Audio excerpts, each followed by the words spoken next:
Okay, what we're going to do is go to our first speaker, and that is our Mayor of Newcastle, Michael J. Quaranta.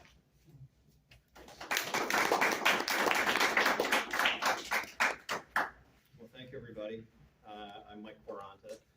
I see Councilwoman Leary here. For anybody that's served me, I can't even say hello in less than 3 minutes, so I'm going to have to do my very best. Yeah, all right, she rolled her eyes. I'm going to have to do my best. But it's great to be with you, Cindy. Thanks to you and everybody that's putting all this together.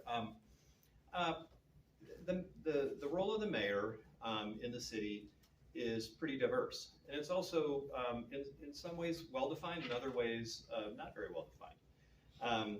And I'm not going to bore you with what's in the charter. You can take a look at that, but I spend most of my time attending council meetings, and it's there I can report on things that I think are priorities that I've heard from the public, other initiatives that I think we should focus on, and then I'll have opinions from time to time on things that council is championing as well.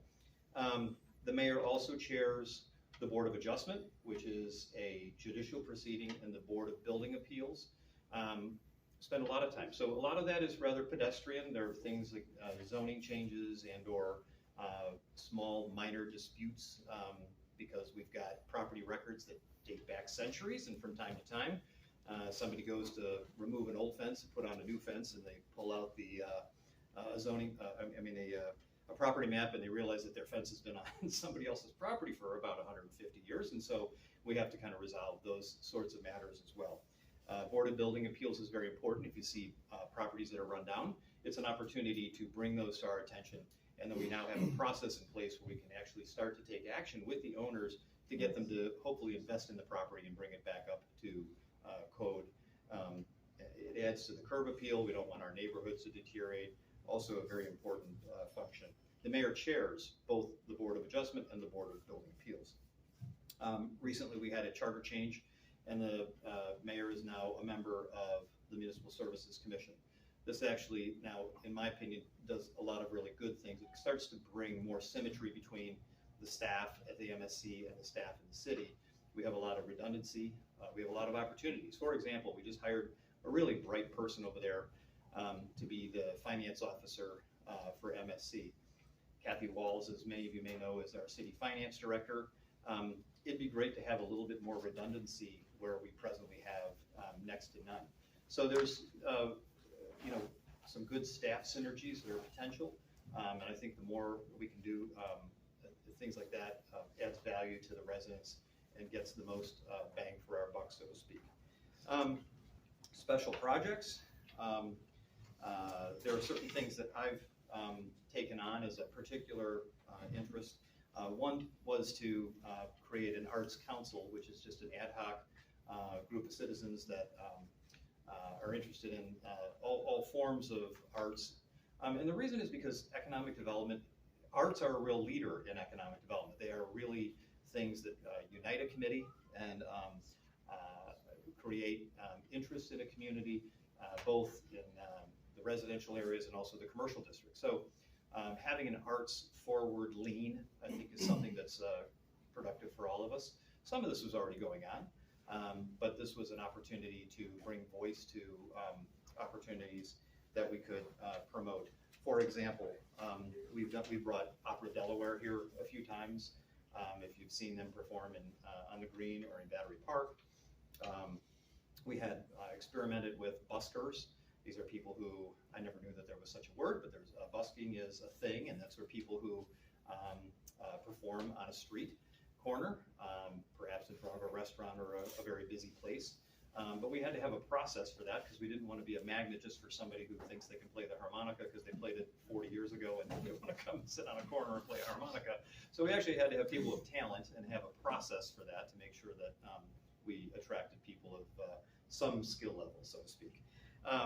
There are other kinds of things that the Arts Council has in plan. We're in conversations now with the Historical Society to see if we can find a permanent home for the Arts Council. I will say also, all of that money was privately raised money. All of those arts events that I described, that was not city treasury money, taxpayer money. Two other things that I'll mention and then I'll wrap it up. Another interest of mine has been to champion our discussion in the community around electric vehicles. I presently have my second one, and this was a tidal wave that's coming. The 2025 model year, it's expected that full 40% or 50% of the vehicles that are for sale in this country will be EVs. And we have a lot of people that live in neighborhoods around the community with no off-street parking options.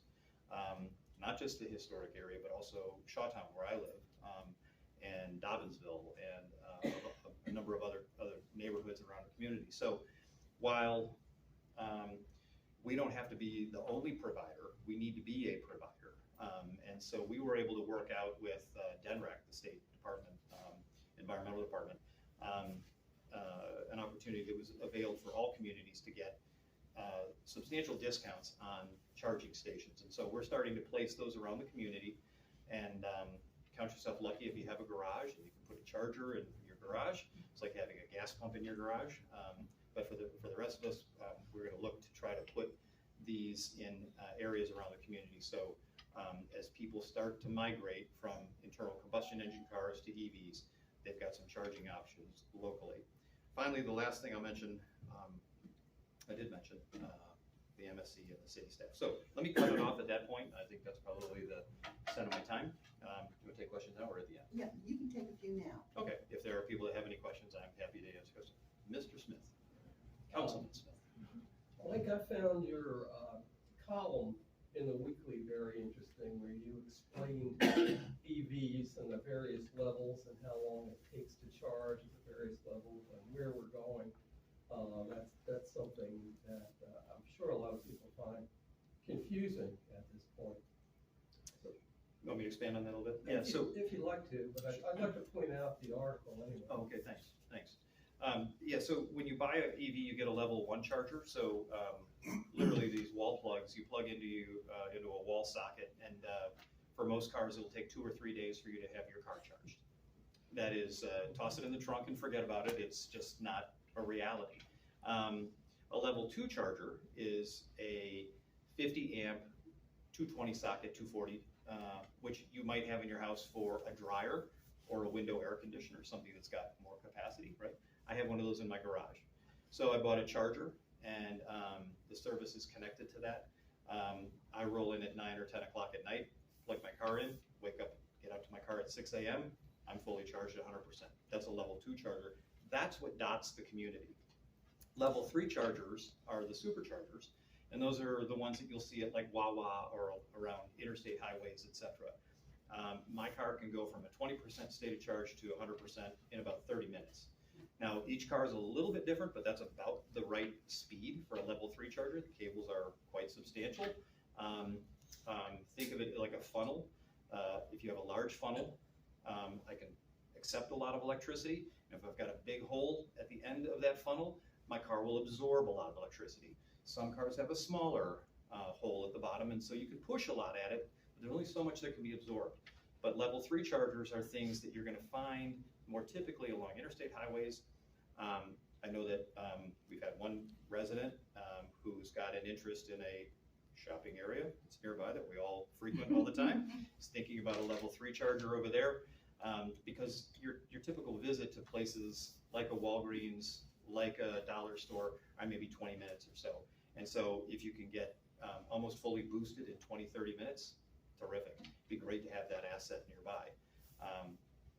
Hope that helps. But yeah, there is a story in this week's weekly where I kind of detail some of that. Other questions? Yes, sir. I was talking to someone who was overcharging their car at the new municipal lot here. Mhm.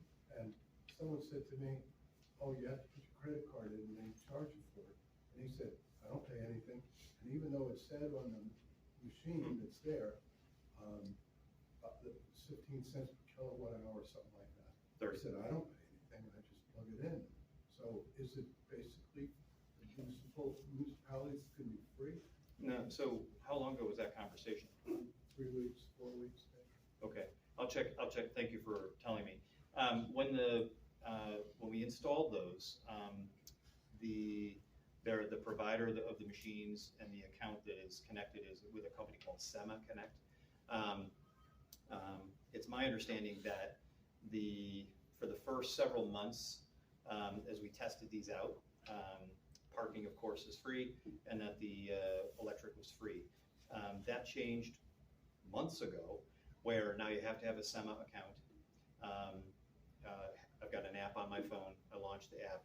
I punch in the number that's associated with the machine, and my account is associated with a credit card, and that's how I get charged. But I'll take that back to the folks at MSC, because that should not be happening at this point. Because, you know, and I had some, and I'll last part, and then I'll let somebody else. You know, we have people. I had somebody. You know, anybody who wants this job, you know, it's always great until somebody wants to blow you up on social media. I had somebody send me a nasty gram. They didn't live in town, and they're like, "How dare you charge?" You know, I'm like, "Well, I know you live out of town, and parking's free, and we were testing this out, but you're asking the residents of a community you don't live in to subsidize your getting around. That's a great deal if you can find it, and there's a bunch of commercial businesses that's exactly what they do. We're just not going to be one of them." So there you go. All right, is that good? I'll be around later if you have questions.